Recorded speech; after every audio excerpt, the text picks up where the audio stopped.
estudio novo está mostra que mais pessoas tá sobreviver e tá sair vitorioso depois de bataya com câncer. There was not that long ago that many people thought of cancer as a death sentence. A quantidade de pessoas que tá falecendo por motivo de câncer abaixo com 34%. A quantidade abaixo danke na simbochiqueo médico trempang e o tratamento não avançado. As an oncologist, when I first started, there might have been one or two treatments for things like lung cancer or melanoma. Now we're seeing nearly dozens of treatments that are not only more precise and tailored, but also having less side effects and more tolerable.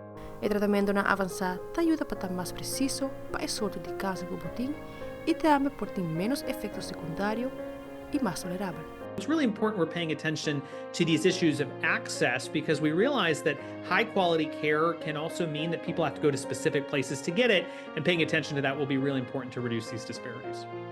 Fabiola Angela-Hernandez, para Notícia.